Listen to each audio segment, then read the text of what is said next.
11 अक्टूबर नवरात्रि नवमी तिथि पर गाय को खिला दें ये एक चीज़, होगी हर मनोकामना पूरी। नमस्कार दोस्तों, राधे राधे, जय श्री कृष्णा, हर हर महादेव, जय माता दी। दोस्तों, स्वागत है आप सभी का मेरे YouTube चैनल में। और आज की वीडियो बेहद खास और ज्ञानवर्धक होने वाली है, क्योंकि आज हम आपको बताएंगे कि शारदीय नवरात्रि की नवमी तिथि के दिन यानी 11 अक्टूबर को गौ माता को ये चीज़ खिला देंगे तो मानकर चलिए आपका भाग्य बदल जाएगा। आपके सभी कष्ट, दुख, दर्द और समस्याएं एक ही दिन में समाप्त हो जाएंगी। मित्रों, अगर आप गौ माता से जुड़े कुछ खास उपाय कर लेते हैं तो मानकर चलिए कि आपका भाग्य बदलना तय है। इसलिए आपको इस वीडियो को पूरा देखना होगा, तभी आप इसका लाभ प्राप्त कर पाएंगे। माताएं एवं बहनें, आपसे अनुरोध है कि इस वीडियो को सच्चे दिल से लाइक करें और कमेंट बॉक्स में जय गौ माता अवश्य लिखें और सच्चे हृदय से इस वीडियो को लाइक करें, जिससे गौ माता की कृपा आप पर बनी रहे। आज का उपाय आपको इस नवरात्रि के दिन रोडपति से करोड़पति बना सकता है। मानकर चलिए कि एक ही दिन में आपके भाग्य के तारे बदल जाएंगे, सुख सौभाग्य की प्राप्ति होगी और आप एक सफल व्यक्ति बन जाएंगे। अगर आप शारदीय नवरात्रि की नवमी तिथि के दिन ये उपाय कर लेते हैं तो माँ लक्ष्मी की कृपा अवश्य होगी और आप धनवान बन जाएंगे। तो जानते हैं कि 11 अक्टूबर को शारदीय नवरात्रि की नवमी तिथि के दिन गौ माता को क्या खिलाना है। ये एक छोटा सा उपाय है जिसे करने से रोडपति भी करोड़पति बन जाएगा। सभी संकट, परेशानियां, पितृदोष, मृत्युदंड सभी का अंत हो जाएगा। पूरे साल भर आपके घर में धन दौलत की कमी नहीं होगी। 7 पीढ़ियों तक आपके घर में सुख समृद्धि बनी रहेगी और आपके सभी दुख, कष्ट और संकट दूर हो जाएंगे। तो मित्रों, इस नवरात्रि की नवमी तिथि पर आपको ये उपाय अवश्य करना चाहिए। ये उपाय बहुत ही शक्तिशाली और प्रभावशाली है। इससे तत्काल आपके जीवन की गरीबी खत्म हो जाएगी। ये उपाय जीवन बदलने वाला है और जैसा कि शास्त्रों में कहा गया है कि गौ माता के शरीर में 33 कोटि देवी देवताओं का वास होता है। उनकी सेवा करने से सभी देवी देवताओं की कृपा प्राप्त होती है। इस दिन गौ माता को एक खास चीज खिलाने से आपके जीवन में सुख, संपत्ति और धन की वृद्धि होगी। गाय को जो खिलाना है वह एक विशेष प्रकार का गुड़ और अक्षत है। ध्यान रखें कि गर्मियों में गाय को गुड़ ना खिलाएं, लेकिन सर्दियों में गुड़ और अक्षत ज़रूर खिलाएं। ये उपाय बहुत ही प्रभावशाली है और आपकी किस्मत को बदल सकता है।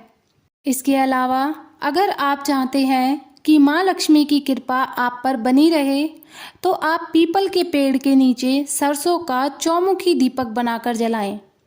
ये उपाय भी बहुत ही प्रभावशाली है और इसे करने से आपकी मनोकामनाएं पूर्ण होंगी।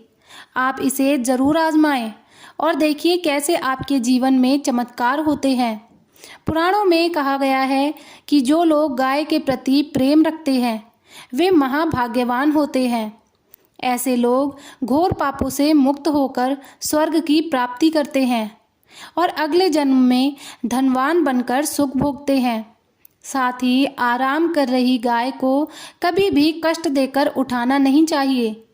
जहां गाय बैठती है उस स्थान से नकारात्मक ऊर्जा समाप्त हो जाती है। जो लोग गाय के बैठने की जगह को नियमित रूप से साफ रखते हैं वे अपने जाने अनजाने में किए गए पापों से मुक्त होकर गोलोक में स्थान प्राप्त करते हैं। गाय को डंडे से मारकर उठाना या उस पर पानी डालकर उठाने से मनुष्य पाप का भागी बनता है और अगले जन्म में उसे दर्द भोगना पड़ता है। शास्त्रों में बताया गया है कि गाय का दूध उसके बछड़े के लिए होता है। बछड़े से बचा हुआ दूध मनुष्य के लिए होता है, लेकिन कुछ लोग बछड़े के हिस्से का दूध भी निकाल लेते हैं, जो कि घोर पाप माना जाता है। ऐसा करने से दूध निकालने वाला और उसे पीने वाला दोनों पाप के भागी बन जाते हैं। साथ ही शास्त्रों में कहा गया है कि गाय और बैल की पीठ पर कभी नहीं बैठना चाहिए। ऐसा करने से महापाप लगता है और उस व्यक्ति को नरक की यातना भोगनी पड़ती है। गाय और बैल महादेव और महादेवी के अंश माने जाते हैं, क्योंकि नंदी ने स्वयं अपनी इच्छा से महादेवी की सवारी बनने को स्वीकार किया था। शास्त्रों में गाय के दान का भी बहुत महत्व बताया गया है, परंतु बूढ़ी और बीमार गाय का दान कभी नहीं करना चाहिए। कठोपनिषद में नचिकेता की कथा भी इसका उल्लेख करती है। जब उन्होंने अपने पिता द्वारा बूढ़ी गायों के दान का विशेष विरोध किया था।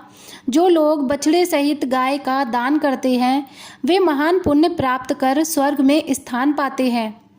अगर आपकी कुंडली में सूर्य, चंद्र, मंगल और शुक्र की युति राहु से हो तो इसे पितृदोष माना जाता है। सूर्य का संबंध पिता से और मंगल का संबंध पितृदोष से होता है। यदि मंगल राहु या केतु के साथ हो तो जीवन में संघर्ष बढ़ जाता है।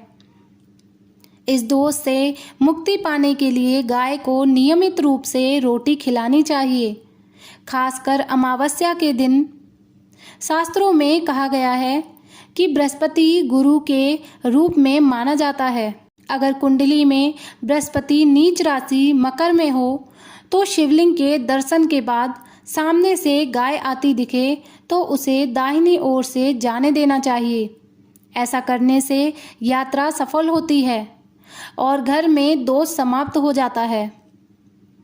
घर में गाय का होना बेहद शुभ माना जाता है। गाय को रोजाना ताजी रोटी खिलाने से घर में सुख समृद्धि आती है। रोटी बासी नहीं होनी चाहिए, क्योंकि बासी रोटी देने से घर में नकारात्मक ऊर्जा आती है और आपके कामों में विघ्न उत्पन्न होता है। गाय को कभी सड़ी गली चीज़ें नहीं खिलानी चाहिए, क्योंकि ये शास्त्रों में बहुत बुरा माना गया है। गाय को रोटी खिलाते समय उस पर घी, हल्दी या कुछ मीठा रखना चाहिए। गाय के सामने उसकी पीठ या मस्तक पर हाथ फेरकर आशीर्वाद लेना चाहिए। ये बहुत ही शुभ माना जाता है और इससे आपके सारे काम सफल होने लगते हैं। नवरात्रि की 9वीं तिथि के दिन गाय की परिक्रमा करने से सभी मनोकामनाएं पूर्ण होती हैं। जब भी गाय को रोटी दें तो उसे अकेली रोटी ना दें, बल्कि रोटी पर घी या हल्दी रखकर खिलाएं।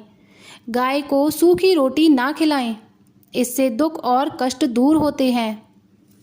नवरात्रि के दिनों में इन उपायों का विशेष महत्व है, जिससे घर में सुख समृद्धि आती है।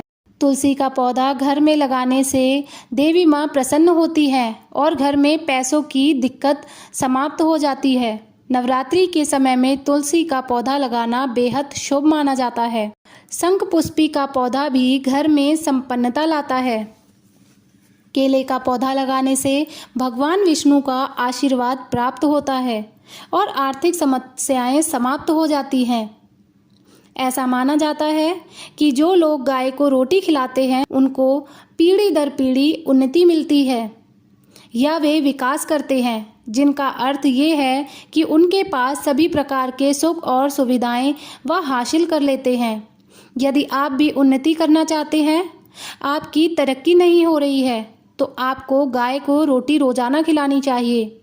यदि आपके ग्रह खराब चल रहे हैं और आपको किसी ने बताया है तो इसका मतलब ये है कि आपको गाय को रोटी देने की ज़रूरत है। यदि आप गाय को रोटी खिलाएंगे तो आपके ग्रह शुभ फल देने लग जाएंगे। बहुत से लोग अपने ग्रहों को अनुकूल करने के लिए गाय को रोटी देते हैं। यदि आपको पता नहीं है कि आपके ग्रह आपके ऊपर अनुकूल या प्रतिकूल प्रभाव दे रहे हैं, तो आपको चाहिए कि आप किसी पंडित से पूछ सकते हो। राहु खराब होने से जीवन में दुर्घटनाएं ज़्यादा होती हैं, संतान का सुख नहीं मिलता और परिवार में विपदाएं आती रहती हैं। गरीबी छोड़कर नहीं जाती। ऐसी स्थिति में दोपहर 12 बजे 7 अलग अलग तरह का अनाज को पीसकर उसकी रोटी या जौ और जवार से बने आटे की रोटी काली गाय को खिलाएं। गौशाला में से किसी एक गाय की जिम्मेदारी उठाने से भी कई तरह के संकट दूर हो जाते हैं। अगर कुंडली में सूर्य निर्बल है तो आप रोजाना गाय को साबुत गेहूं खिलाएं। इससे आपका सूर्य मजबूत होगा और बाकी के 9 ग्रहों की स्थिति भी अच्छी होगी। सुबह सुबह गाय के दूध से बना मक्खन खाने से शरीर में कैल्शियम की मात्रा अच्छी होती है। इससे राहु और शनि की वजह से कमजोर हुआ चंद्रमा अशुभ फल नहीं देता। अगर आपका चंद्रमा कमजोर है तो रात को सोने से पहले गाय का गुनगुना दूध पिए और सुबह गाय के दूध से बना मक्खन खाएं। अगर गुरु की दशा खराब या कमजोर है तो गाय की सेवा और दर्शन से ही वह बलशाली हो जाता है। कुंडली में शनि अशुभ हो या 7.5 या डेढ़िया चल रही है तो काला तिल या उड़द पीसकर गेहूं के आटे में मिलाकर गाय को रोटी बनाकर खिलाना चाहिए। वैसे बहुत से लोग गाय को रोटी तो खिलाते हैं, लेकिन रोटी खिलाने के दौरान वे कुछ नियमों का ध्यान में नहीं रख पाते, जिसकी वजह से उनकी खिलाई सारी रोटी व्यर्थ ही चली जाती है। तो इसलिए गाय को रोटी खिलाएं, लेकिन रोटी को सही तरीके से खिलाएं जिससे आपको अच्छा फ़ायदा मिल सके। गाय को बासी रोटी कभी नहीं खिलानी चाहिए। ऐसा करने से घर के अंदर संकट और गरीबी आ सकती है। आजकल घरों के अंदर ये देखा गया है कि गाय के लिए रोटी रख दी जाती है, लेकिन कुछ दिनों बाद उसे खिलाई जाती है।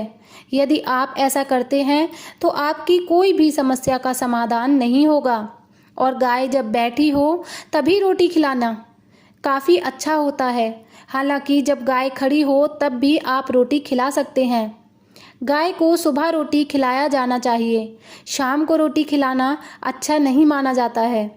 जिस तरीके से आपको गाय को रोटी खिलाना बताया गया है, आपको उसी तरीके से रोटी खिलाई जानी चाहिए, तभी आपकी मनोकामना पूर्ण होगी। नवरात्रि में अगर आप कुछ वृक्षों का रोपण करते हैं तो माँ भगवती की विशेष कृपा आप पर बरसती है। दुर्वा लगभग सभी देवी देवताओं की पूजा एवं अनुष्ठान के समय चढ़ाया जाने वाला बहुत काम का घास है। श्री गणेश भगवान का तो यह सबसे प्रिय वनस्पति माना जाता है। इसे नवरात्रि में अवश्य लगाएं। अगर आपके पास जमीन है तो जमीन पर लगाइए या फिर गमले में भी लगा सकते हैं। अपराजिता माँ दुर्गा का एक नाम अपराजिता भी है। अपराजिता लता में उगती है और बहुत आसानी से लगाई जा सकती है। ये 2 रंगों में होती है, नीला और सफ़ेद। इसे शंखपुष्पी और विष्णुकांता के नाम से भी जाना जाता है। अपराजिता सिंगल परत के अलावा डबल परत में भी मिलती है। डबल परत वाला अपराजिता ज़्यादा सुंदर दिखता है। दोनों ही रंगों के अपराजिता के पुष्प माँ दुर्गा को बहुत प्रिय हैं। इसलिए इस नवरात्रि में किसी भी एक दिन इस पौधे का रोपण अवश्य करना चाहिए। ऐसा करने से माँ दुर्गा की विशेष कृपा बरसती है। अपराजिता के फूल न केवल पूजा में चढ़ाए जाते हैं, बल्कि इसे ब्रेन टॉनिक भी कहते हैं। इन फूलों को उबालकर इसका पानी बच्चों को पिलाया जाए तो बच्चों का दिमाग का विकास होता है। पान एक ऐसा पौधा है जिसका प्रयोग हर धार्मिक अनुष्ठान में किया जाता है। इसे पूजा के प्रारंभ और अंत दोनों में प्रयोग किया जाता है। नवरात्रि पूजा के 10वें दिन हवन से पूर्व माँ दुर्गा को पान का भोग लगाकर ही उनकी विदाई की प्रक्रिया शुरू की जाती है। अगर आपके पास पान का पौधा नहीं है तो नवरात्रि में किसी भी दिन पान का पौधा अवश्य लगा लीजिए। ये बहुत शुभ होता है। इसे गमले में लगाया जा सकता है क्योंकि ये एक इंडोर प्लांट है, अतः इसे आंगन के भीतर भी लगाया जा सकता है। नवरात्रि में हर दिन माँ दुर्गा को लाल गुड़हल का फूल अर्पित करना चाहिए। लाल गुड़हल के फूल से देवी की पूजा का वर्णन विभिन्न पुराणों और शास्त्रों में बताया गया है, लेकिन कम लोगों को पता है कि देवी को शमी का पत्ता भी अत्यंत प्रिय है। नवरात्रि में देवी को गुड़हल और साथ में शमी का बस एक पत्ता हर दिन चढ़ाएं तो माँ भगवती की असीम कृपा प्राप्त होती है। समी के पत्ते के संबंध में एक कथा भी मिलती है। कथा के अनुसार महाराज दशरथ को दशहरे के दिन ही समी के वृक्ष से सोने के सिक्कों की प्राप्ति हुई थी। उस समय से ही समी के वृक्ष की पूजा दशहरे के दिन करने की परंपरा चली आ रही है। साथ ही एक अन्य कथा में वर्णन मिलता है कि भगवान राम ने माँ दुर्गा की पूजा के साथ समी के पेड़ की भी पूजा की थी। मान्यता है कि नवरात्रि के समापन पर 10वीं तिथि के दिन समी के पेड़ की पूजा करने से घर में धन संपत्ति की वृद्धि होती है और भक्तों की मनोकामनाएं शीघ्र पूरी होती है। समी को बहुत ही चमत्कारी वृक्ष माना जाता है और इसका पेड़ लगाने से देवी देवताओं की विशेष कृपा प्राप्त होती है। इसे घर के दक्षिण या पूर्व दिशा में लगाना चाहिए और नियमित इसकी पूजा करनी चाहिए और दीप दिखाना चाहिए। इससे घर में ग्रहों का प्रतिकूल असर कम होता है। समी के पेड़ लगाने से शनि दोष भी मुक्ति मिलती है। साथ ही इसके पत्तों से तंत्र मंत्र और नकारात्मक शक्तियों का प्रभाव खत्म हो जाता है। विजयादशमी के दिन प्रदोष काल में समी के वृक्ष की पूजा करनी चाहिए। देवी को समी का पत्ता चढ़ाते समय सबसे पहले इसे सिंदूर में डुबो दें।